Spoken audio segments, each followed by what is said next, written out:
Episode 13, we're back with another one. Michael, me, real grassroots talk. Today we're going to talk about tournaments. Obviously tournaments is normally a summer thing after the season's done, and sometimes just for pre-season purposes tournaments take place. So regarding tournaments, Michael, what's your take on tournaments? Are they important to have? Is it a big thing if you miss out? How important is it to you?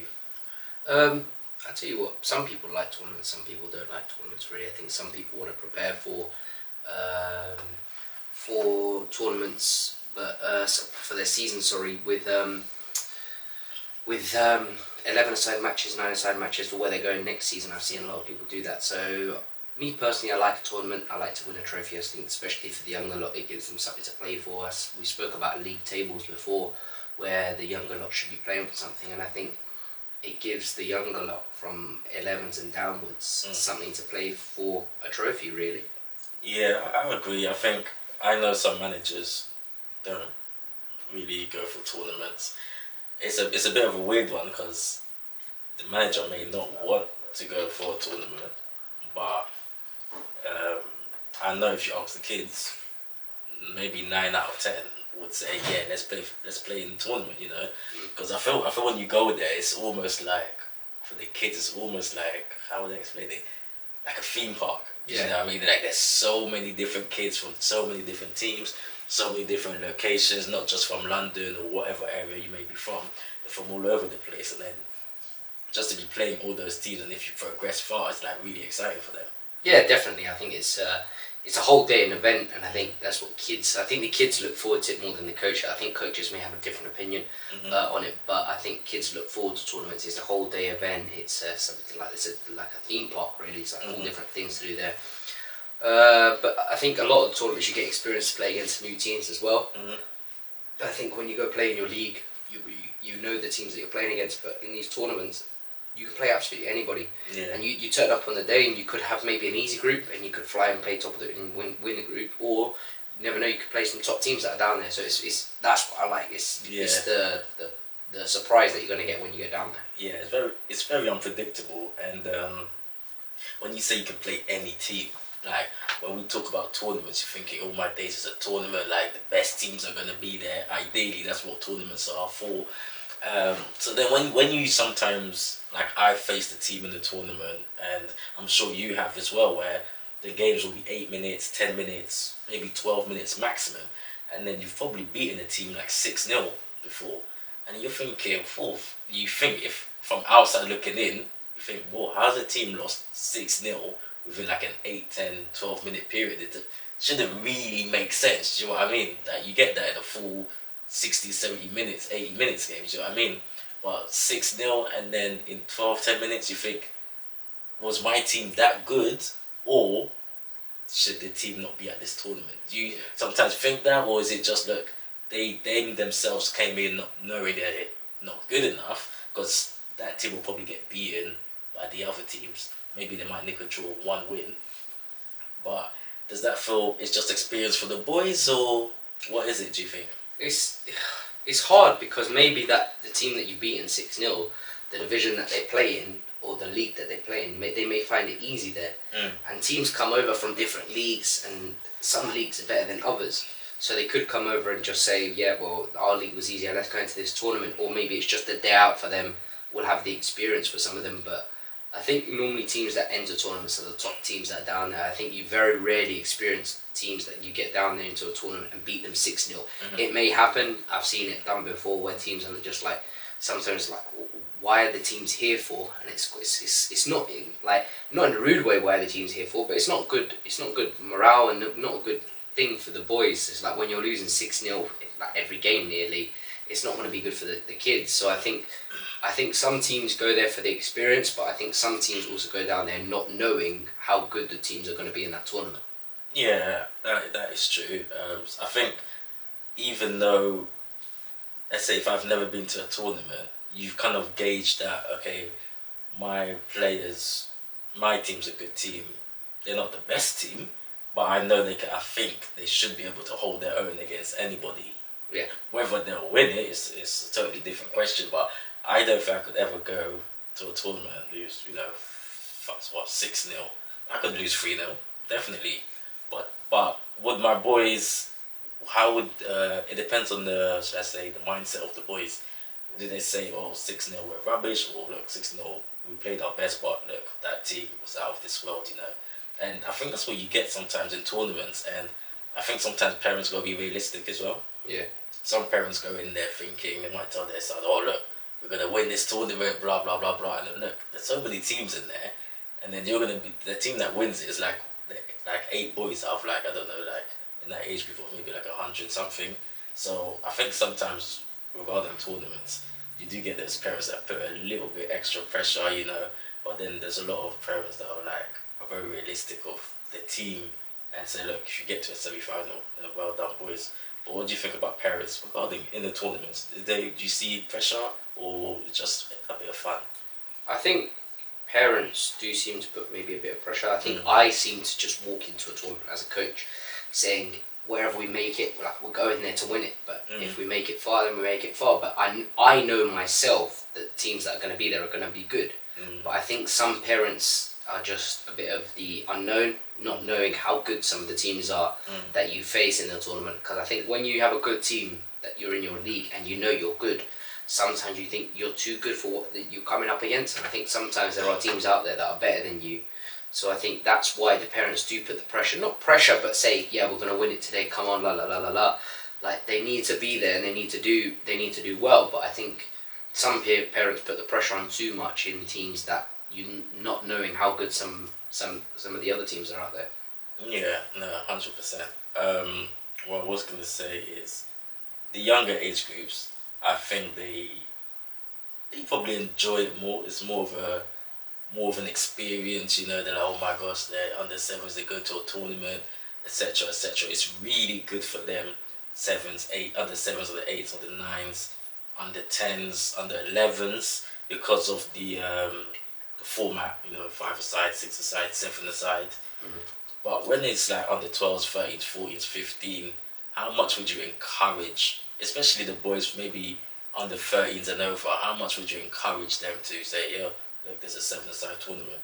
Or would you say, hey, come on man, let's forget that, let's do some 11-a-side friendlies or blah blah blah? Yeah, well, it's written in itself really. You look at the 7s, 8s, 9s and 10s and 11s, there's 4 groups of 5 teams, and when it comes to like you said, I'd say 12s and 13s maybe a little bit they're still there, but the 14s, 15s and upwards, they've only got maybe 2 or 3 groups maximum at that age group. They know that their tournament's really, I wouldn't say pointless for them, but they're more worried about working about the pre-season, the 11-a-side stuff, the bigger pitch, and something that they're not going to be working on is on a smaller pitch. And the 7-a-side stuff, it's not what they're going to be doing next season. So I think that's why they prefer to do pre-season friendlies at 11-a-side. So that's why you can see it. It's written in the tournaments that I've been to, and you've seen it done before. So I think, I think when it comes to the older age groups, I think coaches seem to want to be working on the bigger pitch and want to working on more pre-season friendlies and 11-a-side things. Yeah, no, I agree, because there's so many, when I go to the tournaments, the under 14s, 15s, 16s, even some under 13s, they look so massive on that small pitch when it's 7-a-side or 6-a-side. You're thinking, if I was just looking at the under 9s over there, it looks like there's plenty of room. Yeah. But these boys now, they're all 6 foot something, and it's basically men playing a little 6-a-side game, and there's hardly any room. I watched the game closely. There's such tight spaces on the ball, you hardly get room to shoot. Well, this is what you said. You'll rarely see a 6-0 win on under 14s, under 15s, but then you put the under 6s or under 7s on the same pitch. There's so much space, and that's where it could get a 6 or 7-0.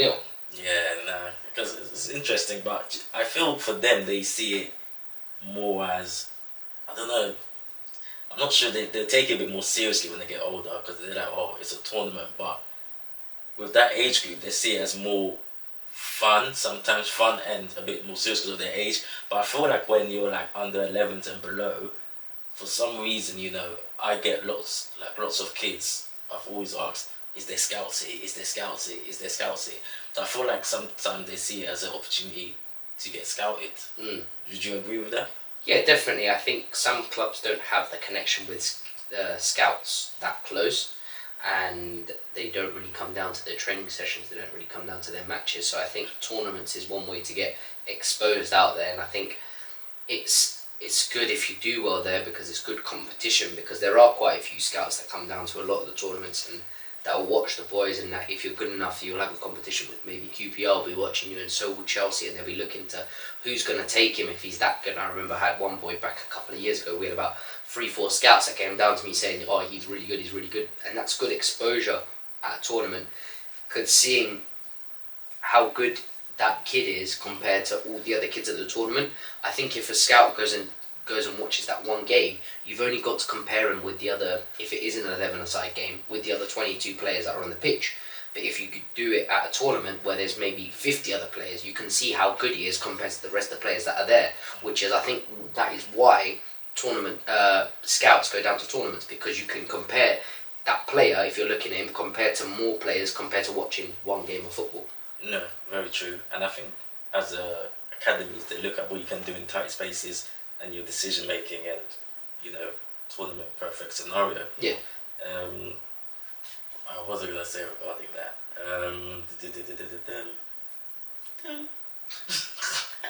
I forgot what I was going to say. Oh my days, where has it gone? Tournaments. Help me out, mate. I am so stuck. No, I agree. That's what they look at, is the small spaces in there. How can you get out of a small space? And listen, any scouts don't look at long ball football. They're looking at, can you play small passes? How quick's your movement? I think that's why they go and do it as well, because on the bigger pitch, like, it's easy for a kid to shoot from long range. But on a 6-a-side tournament where there's so many kids in that small space, can they do it in there? That's what they're looking for, really. Yeah, so I was gonna say. So regarding registering players, how well do you think tournaments make sure this person's in that team? Because I think every team's done it where, okay, maybe some people are not available, we're gonna bring this person in, you know what I mean? And do you think that should be totally cut off from tournaments? Or do you think that's allowed? Because literally, if it's like, I don't know, I play for Barnet, I play for Camden, I play for Manchester, just a club, local club, not Manchester United, just a local club, could be called Manchester Athletic for, Yeah. But would they have to make sure, look, that person is registered to that team? If you don't have anybody else, then you don't have anybody else, do you know what I mean? Or should they still be, they try to be strict on it, but let's face it, they're all a bit lenient. You do the registration, you do the date of birth, blah blah blah. Yes, this could be correct, it should be correct, but where is the additional check? Do you know what I mean? There's no photo ID or whatever. I could put my own name down and they wouldn't know that player's called whatever. Do you know what I mean? Yeah. No, I agree. I think I'm very 50-50 with that, because I've played some teams before where I've said to myself, is that really your team? And I know they brought in ringers for that game because they played for an academy, because they played for a different team. Maybe they used to play for them, but they don't anymore because they've gone into an academy. I think it should be cut off, but I've done it myself. I haven't had enough players. I've called in other players that maybe used to play for me, and they're classed as ringers, really. But I think if it came down to it, I wouldn't be so annoyed, because if I did have all my players there, compared to other players, they would be able to hold their own. But I think sometimes we come up against teams where we know that they brought ringers in, and it becomes a bit, it's not really fair. Because listen, the kids at academy level are different level to the kids at grassroots, whether it's 10 years old or men's level. It is a big difference. Yeah. So I think if it did get put down to it where tournaments said, right, you've got to bring photo ID, or there's something that they did to prove that kid played for that team, I don't think I'd be that annoyed or disappointed that it did come in. Yeah, no, I think everybody would appreciate. I think most people would appreciate, especially those ones that don't have the ringers to bring in of quality level. You know, because sometimes you could tell that you feel like there's like 4 people with kit, and then there's like 3 others with like just a plain top, and you're just thinking, well, this guy's really good though. Like, where did he come from? He's not even got the kit on. So you do kind of think, oh, what's going on here? But you know, it is all part of. Well, I remember you telling me about that team that you played in that tournament where this kid had the Adidas, this kid had like they were all in black, but they all had different. It wasn't like a logo or anything. They all just had black tops. Exactly, and the manager didn't have a logo either. So you look at that, typed up their name on Google, it was a fake name. Nothing came up. It was nothing football related, anyways. Yeah. And they happened to be an academy, so you know, just goes, and they won the tournament. So knocked us out in the semis. Yeah, it ruins the football game because your grassroots team may be good at a top level for grassroots, but then you get a team that come in that are like that are academy level, and they're a different level above, and it becomes pointless in them coming to like play. Like, what do the academy kids get out of beating grassroots kids? Like, there is a different level for a reason. Like, they're that good. They should be in academy. Like, they're coming backwards now to come playing. Okay, I know academies don't play tournament football, but okay, you want kids to play football as best as they possibly can. But then if you've got kids that are in academy, them coming to play against grassroots kids, they're not getting anything out of it really. It's pointless. Like them beating you a couple of weeks ago in that tournament, they're not getting anything out of it. Okay, they won a trophy, but if it was the other way, you went and going and beat them, then it's a complete different story. But really and truly, on paper, they should have been beating you because they're an academy level team. Yeah, no, 100%. Regarding tournaments, people that have been to tournaments, especially if you've been to maybe like 3-4 tournaments, you know when you see a really well run tournament, and you know when you see the one that you just wish you just went home. You never came in the first place. And not the level of football wasn't good, or like there was anything bad going on the pitch, but it's just the organisation. From the group stage to maybe the quarterfinals to the semi-finals, you could be waiting so long for a game. You could reach there for maybe a 9:30 start in the morning, but then you finish your group stages at maybe 11:30, and then you don't play your next game if you've qualified till like an hour later, 12:30, and you're thinking, hold on a minute, we've waited 1 hour to play one game, and that's a knockout game of maybe like 10 minutes. Yeah. So then if you lose that game, you just wasted a whole hour being there just to lose a game. Yeah, well, I had that 2 years ago. We went to a tournament, not going to mention the tournament name, but we were there. We went into the group stage. The team did well. We qualified. We went to the quarterfinals. And as we were there, like you said, I think the group stage lasted about 2 hours. And then we were waiting around for about an hour after that. Like you said, exactly what you just said, waiting out for an hour. Played the game, we got knocked out. And then we were just like, we waited this long to get knocked out. Like, even if we would have won it, the parents would probably been moaning, saying there was too much waiting around. Because imagine that was from the group stage to the quarterfinal. Imagine the teams that qualified. Like the next stage, even if it's another 20 minutes. Like, I've hosted a tournament myself, and I know how hard it is to run a tournament. And I've seen tournaments out there that it's hard because they've got such a big scale of a tournament. Like, they've got like 10, 15 pitches, and I know some tournaments they've only got maybe 5 pitches. It's easier to manage within a small scale. But I've seen top tournaments that you've like we had St. Joseph's, the chairman that was here before, and he was telling us, but their tournament's absolutely massive. But I can't really remember waiting around that long there at their tournament. It's normally quite well run, and I think that's what people look for in a tournament, especially coaches as well. Coaches and parents, I think the kids are a little bit more easier because they go play football and stuff like that. But as a coach, really, whether you get paid or even especially if you don't get paid as well, standing around and waiting around for an hour and a half after that it gets a long wait. So I think it's hard for teams because I know how hard it is to manage. But I think that's the worst thing from an outsider at a tournament, is that making sure that things do run smoothly and it's quick. Yeah, no, 100%. what do you think of the rules because of tournaments? Basically, sometimes I like the rules of certain tournaments, like regarding throw-ins, goal kicks from the back line, and goalkeepers. Some tournaments goalkeepers can come out their box or stuff like that. I enjoy it. I feel it brings a little twist to the game. Sometimes it feels like maybe like let's say like a FIFA game. Do you know what I mean? When you can do whatever. What is it called on FIFA? When you can Yeah, the special games that you can play. Yeah. So I feel I like that. It keeps the coaches on their toes, definitely. Yeah. Because it's not just a throw in. Sometimes you could just roll it out from a throw in or just dribble in. Those kind of things I really enjoy because I'm so like focused. I'm just like watching everyone on the pitch like, and the boys gotta be alert. And I feel sometimes when that happens, I feel like I'm the only one alert. I feel like the players are still like, yeah, it's a throw in. What's going on? And I was like, hey, do. And I was just thinking, it's really good. Keeps me on my toes. What do you think about it? Yeah, I think it's good because you can learn different things from these things. The goalkeeper taking the goal kick from the back line. Sometimes the goalkeeper's not allowed to kick the ball from hands. I think a lot of teams, it's very 50-50, especially with that one with the goalkeeper from hands. Yeah.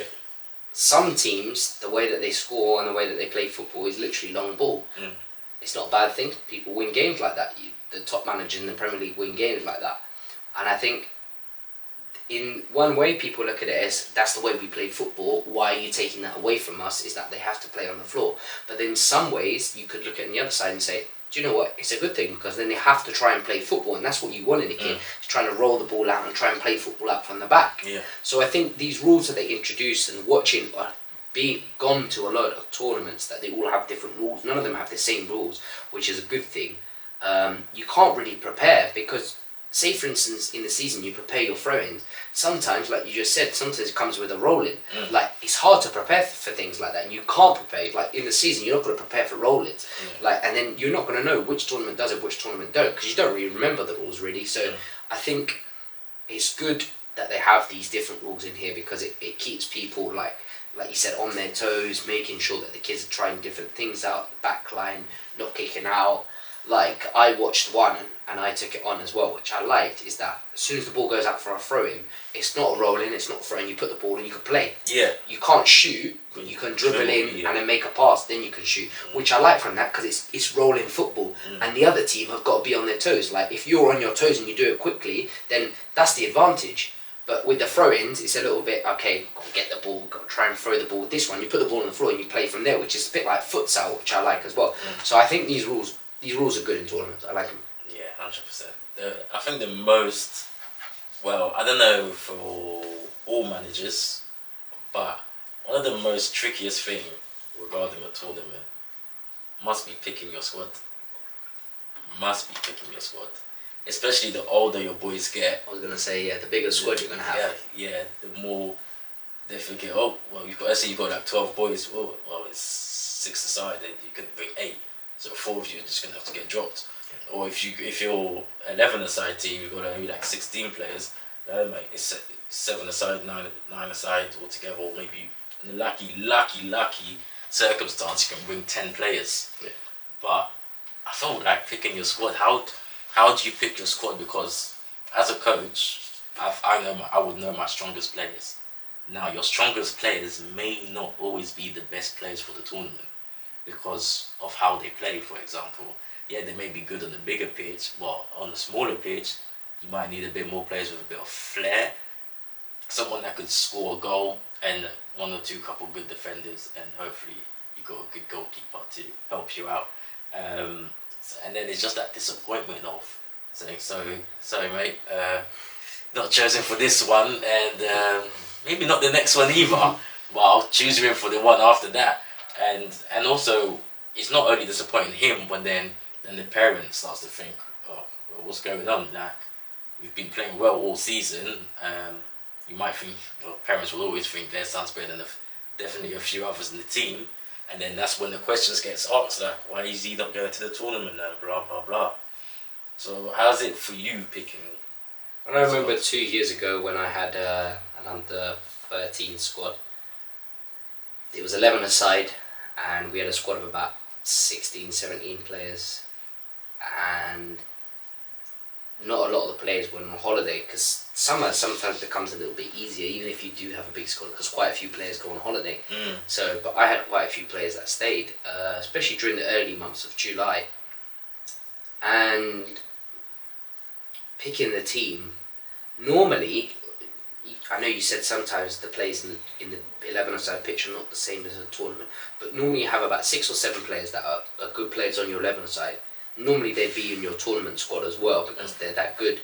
And I think that is what I did as well, is that I made sure that I picked a good spine. The goalkeeper, the defender, a solid midfielder that can control the game, and somebody who can finish and can score goals at the tournament. The rest of the players should be able to filter in. Good subs, good players that are playing on the wing. But I had loads of players, parents complaining as well, because listen, at any team, you drop any player, good, bad, whatever, they seem to be like, well, why have you dropped my son? He plays on 11-a-side pitch, why is he not playing now?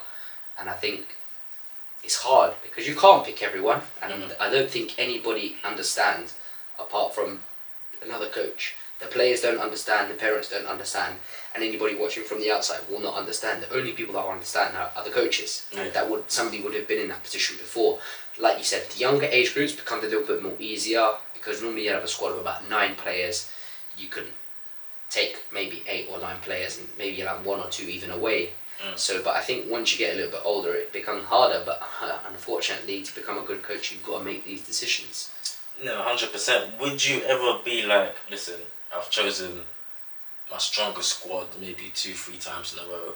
I'm gonna take maybe 3 of the weak. They're not rubbish players, but they're not the strongest in the squad. But they're still capable of doing what's required, but not to the best of the team's ability. Do you take them 3 together to a tournament, or do you just split them up in like, this one will come this time, then that one will come next time, or this one will come next time? Or do you just put all 3 with the other strong squad? Honestly, no, because I had a tournament last week. That I wouldn't. All 3? I wouldn't take the weaker team. No, so would you take 3 of them together with one team, or sometimes would you take one of them with the rest of the strong? All the strongest players that would be in one team. So you wouldn't never take any of the other 3 to any tournaments? Not really, no. Because I've done it this season as well. That I picked my strongest players, and there was one or 2 players that didn't get picked at all for tournaments, because listen, it becomes hard. You got to try and find the balance. You want players to play football, but then you need to experience for yourself that you're not wasting your whole day, but you're there the whole day at the tournament. Yeah. And you go in there to win. That's the only reason why you go to tournaments. If anybody says you go there to play football, okay, yes you do, or you go to have fun, of course you do, but you're going there to win. That's the only reason you're going there to the tournament, really, is your main reason. So I had a tournament that I could have gone to next Saturday. A load of my players weren't available. Could have taken some B team, could have taken some players that were a little bit weaker, and I said to myself, I'm losing out on a Saturday here, really. Do I want to take the players if I don't think I'm going to win it? And I know people watching here, this would say, well, it's good progression for the players that are there, but I just don't think the level that they would be playing at would be the same level as what the tournament would be. And I think it's unfair to take B team players, or to take less level players, to go and play against players that I know in this tournament that I will be going to is a top level tournament. And it's hard because, like I said, you want to find the balance. But me personally, I wouldn't do it. I would have to take my strongest team, and it's just a matter of opinion. It's like a Jose Mourinho. I'm here to win. I'm here to pick the best team, and I'm here to win games, and that's the simple fact of it, really. So if you ask the players, do you want to go, and they all said, yeah, let's go, and you told the parents the situation that I don't think this team's ready to go for this tournament. We might lose. And you might not get back. You just think you still got some of your players. And they said, yeah, well, let's go, Michael. It's a bit of experience for the boys. We're up for it. Win or lose, doesn't matter with us. Just for the boys to have fun. Do you go, or do you say, nah, I'm not on it? You know what? I ain't going, but you're more than welcome to take the boys. Yeah, I agree. But I don't think. If the parents want to go, sometimes maybe in life you need to teach the parents a lesson and say, yeah, do you know what? We'll go to the tournament and see the level between what your boys are at compared to what the level of the tournament is, and see to the parents like, okay, we're not at that level yet. Maybe we shouldn't have gone. And there's some parents that are there that go, I want to play football. I want to play football. My son should be playing football. Blah blah blah blah. But sometimes myself, I think it's for the better of the kids not to go to the tournament because the level there is too big. But like I said, if you give me an example like that, and the parents said, Michael, come on, we'll still go. Come on, we'll enter it. Blah blah blah blah. Then maybe I might have a different mind about it. But I need to think about myself as well. Like, you're going there. I want to win. I don't like losing. Is it really worth it? Well, some would argue it's about the boys. Of course it is as well, and like you said, me personally, some people say it's about the boys and it's about them hopefully going to enjoy and play football, but me personally, I don't look at it like that. Like, I've taken plenty of tournaments, and every tournament that I've gone to, I've made it into maybe a final or a semi-final. Like, I've never got knocked out in the group stage. You waffler. Well, I don't think I have anyway. This season. When did you get knocked out in the group stage? You said you went to one tournament and you got knocked out in the group stage. Not this season. Are you sure? Yeah. I'm sure you said you had one rubbish tournament. Nah, not this year. Are you sure? Yeah, it was 2 years ago. The one that I won the plate for this season. Oh, that's the one you got knocked out the group stage. 2 years ago, yeah. Oh, okay. So, but the reason that we did make it to the final and semi-final is because I picked the strongest boys. And if I didn't, would we make it there? Maybe. You don't know. Still could have made it there with the other boys, but I don't think we would have done. And sometimes in football, you need to experience, and you need to maybe take these players to see if they would make it or not. But those lesser players would appreciate, and the parents would appreciate you going, and then they'll be like, okay, you've got to work harder now. You see, it's like sometimes you need to expose them to what's there to be like, okay, so this is what I need to do. Do you know what I mean? Yes, yes and no, but I think that's when your league games come into tact and say, here you go and do this. And if he's not good enough there, then your reason to say, this is what you need to work on. And I think the players that you don't pick, I think there is a small percentage that understand why they're not getting picked for tournaments. Because they know that not at the best level in that team. They're still good enough players, but they're not at the top level of that team. And that's why they're not getting picked. On the other hand, there are some parents that are out there that say, well, why is my son not getting picked? Why is my son not getting picked? But I think the harsh reality is that parents need to look at their son and say, or daughter, and say, are they good enough to go and get picked for the team? If not, then you just need to hold your hands up and just say, unfortunately, they weren't good enough. So, as you like to say, you're a winner. You want to win at all costs. So tournaments have a cup, a plate, and a shield. The good one, I can't say the good tournaments, but the tournaments that have a lot of teams entering do cup for first and second place, and third and fourth go for cup/shield. So as a winner, well, do you win tournaments? So as a winner, do you like going for a cup, a shield/plate, or do you think that only the best team should get a cup and the second runners up and that will be it? Well, I won a plate this season, and I think, honestly, was I happy with that? Not really, because I knew I wasn't the best team at that tournament. And we won the plate, which is like, the top level teams that go for the cup, the plate. And I said to myself, okay, it's a win at the end of the day. We lifted the plate, we lifted the trophy, whatever it was. But I think myself knowing that we didn't make it to the top, to the cup, and beat the best team at the tournament, did we actually win the tournament? Yeah, we did, but we didn't do it in the fashion of what I wanted to do it, is beat the best team out there. Yeah. But I think so. I think that when you win the plate or shield, it's like you're the third best team. Because the first two best teams are the cup and the runners up of the cup, and then whoever's third best is like the winners of the shield. Yeah, I'd take it, yeah. The team, we lost to a team in the group stage of the plate that we won, and they went on to go and play in the cup, and they were clearly better than us. but then that gives the opportunity for the teams that are playing in the plate to go and win something as well. Yeah. Because maybe at that tournament, not saying any other tournament, but at that specific tournament, maybe we weren't good enough to go for the plate, but at least then we had the opportunity to go the cup, sorry, but at least we had the opportunity to go and win the plate. So yes and no. I think that I've heard some coaches before say, do you know what, I'm going to lose a couple of games, go to the plate and hopefully win it because we got more of a chance. Yeah. That's mad. I thought about that one time, I can't lie. Yeah. I saw one or two teams. I knew my team's good, but I know that team is Exactly. And I thought, right, if we go to the cup, we will lose to them. Yeah. If we go to the plate, on the other hand, got a chance of winning. Exactly. Yeah, and you go and lift a little sign. When those circumstances, it's not for me, it's for the boys. Yeah. I feel like, come on, you guys, get a little something out of your day. You know what I mean?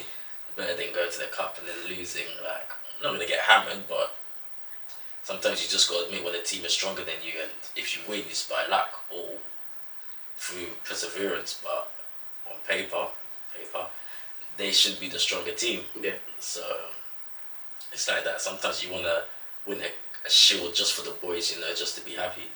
Because for them, wherever you win, could be, I don't know, a wooden spoon. They'll be happy. Literally, as long as it says they've won that tournament or whatever, they're gonna be happy. So in those situations, you think of the boys, and for me, let's go to the cup and see what we can do. But for the boys, go and take the shield and see what happens there. Well, exactly. That's like when I lifted the plate. I know the boys were over the moon about it, and they were happy.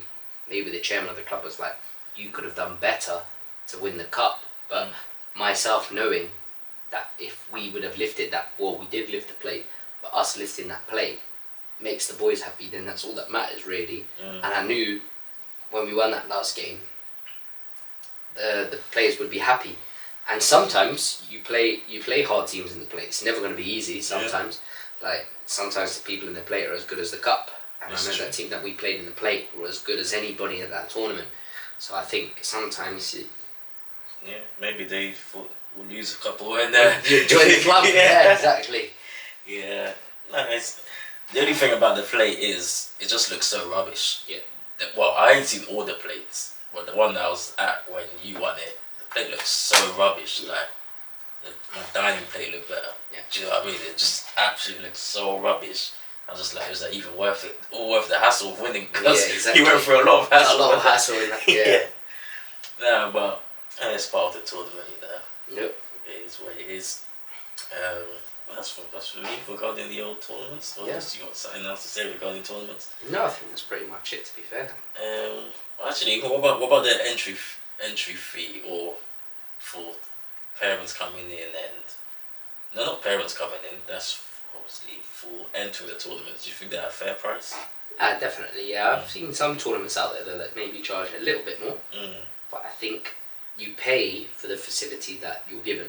I know tournaments that charge £40 for entry, I know 95% of them have their own facility, so they don't have to pay out for the rent, for the hiring out the pitch facility. But I know a lot of the teams that charge £70-80 for the facility, it's not their own pitch, and it's normally on AstroTurf. And that's what I've experienced recently, is that the teams that are paying £80, sometimes is it worth it? Yes, sometimes maybe not. But I think a lot of the teams that charge £40, they've got their own facility. Sometimes, most of the time that people charge more than that, £70-80 is for people that don't have their own pitch facility.